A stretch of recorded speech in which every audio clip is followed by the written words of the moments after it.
अल्लाह दियूं दुआऊं कयां सुभान अल्लाह। मौला करे मदीने वना भलाई जो चिकर दियूं दुआऊं घुरां सुभान अल्लाह। मालिक जूं मियां वठंदा दी मालिक तूं के मियां वठंदा दी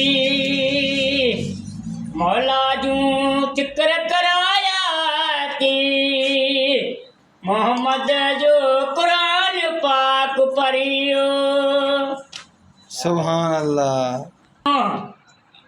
अज दे हलंदा मदीने दे जहां दी जन में चरंदा याद विचरंदा मूंखे अज कराइए मदीने वना हाँ मदीने दे पानी भी अचे तो कुरान पाक दे मदीने जी नमाज पढ़ी वई सुभान अल्लाह। अल्लाह जी मदीने वारे कुरान नमाज पढ़ी वई मूंखे अज कराई दुआ मदीने जी दुआ या गुलाब जा गुल जाने मदीने जी दुआ करे कुरान पाक दे करे मदीने वारे जी दुआ करे कुरान जी जदीब करे मौला जो